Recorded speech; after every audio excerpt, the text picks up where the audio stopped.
अस्सलाम वालेकुम दोस्तों, की हाल चाल खैरियत है? ठीक हो? लो जी, अज का व्लॉग अल्लाह की रहमत फजल ते करम दे नाल स्टार्ट करने आ। अज दे व्लॉग दे अंदर ही तुहानू दसांगे कि वाशिंग मशीन दा टापा जैन, ए वाला जैन, इनू टापा जैन आखीदा, ए वाला जैन किस तरह तब्दील करीदा, मुकम्मल तरीका दसांगे। मुकम्मल वीडियो एंड तक वेखनी है।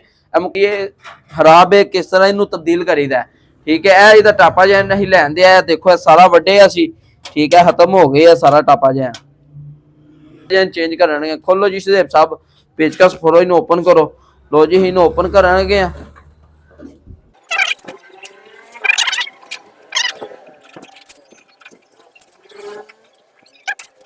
टापा जो है ना ओपन कर लिया, ठीक है। देखो सारा जगह जगह तू वड कत्तिया जिहदी वजह तू पानी थले जांदा सी ते इन्हें पानी थले जांदा सी ते मोटर साड़ गई है, ठीक है। ते उन्होंने नहीं इन्ना कीता कि 200 रुपया, सिर्फ 200 रुपया खर्चा सी। उन्होंने आख्या कि चेंज करके तेरा जरा ना मोटर बचा लीए, ठीक है। उन्हें 200 बचाया, लेकिन उन्हें ज्यादा नुकसान किया। उस तो बाद आ जाती दिवाली नूं इत्थे उत्ते चाढ़ना किस तरीके दे नाल है, देख लो। वो इस तरीके दे नाल जरा इनू रखना, ठीक है। देख लो वो तरीका रोज रोज तुहानू किसे भी नहीं दसना इनू किस तरह चाहिए। देखो ए पेचकस इत्थे लगाना है, ए पेचकस इत्थे हथ रखना है, इधरों थर्डी साइड से लगा के, ठीक है। लो जी ए मुकम्मल तरीका तुहानू दसणगे, 10-2 मिनट का काम है, बंदे घुलते रहते हैं। ए देखो इंज करके ए देखते जाओ,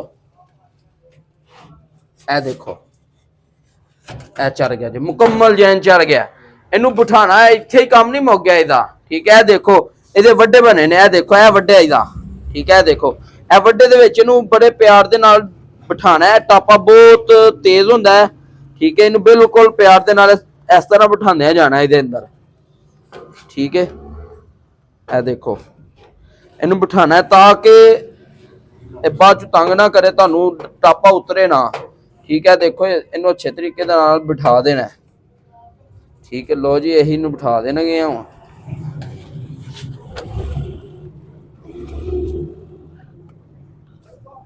लो जी टापा साडा बिल्कुल क्लीयर बैठ गया है।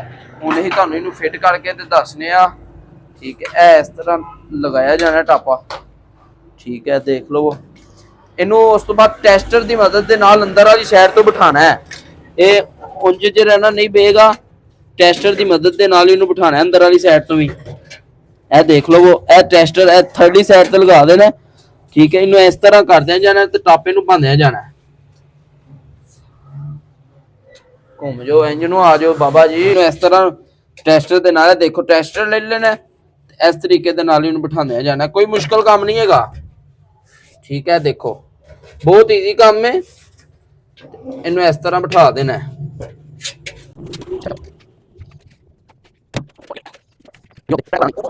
लो जी लो जी टापा जान बिल्कुल ठीक बह गया। बाज़ औक़ात इस तरह होंदा है कि टापा जान नाल नहीं बैठदा, ठीक है। फिर की हल होंदा है, समद लगा के ना, समद टेस्टर दे नाल लगा के या उंगल दे उत्ते लगा के ते 4 चफेरे लगाया जाता। समद फिर इनू ड्रम दे नाल अच्छे तरीके नाल पकड़ करा देंदी है, किसी किस्म का फिर कोई मसला नहीं रहिंदा। लेकिन यह साडा ऑलरेडी बह चुका है, ठीक है। सानू समद की किसी किस्म की जरूरत नहीं है, ठीक है। लो जी यह तरीका सी टापा जैन लगाने का मुकम्मल तरीका है। इस तरह सारे भाई लाया करो तो समद जेरे भाई टापा जैन उतां नूं रहिंदा है या सही तरह नाल नहीं बहंदा, ठीक है, नाल समद इस्तेमाल करो, इंशाअल्लाह किसी किस्म का उन्होंने मसला नहीं रहना, ठीक है।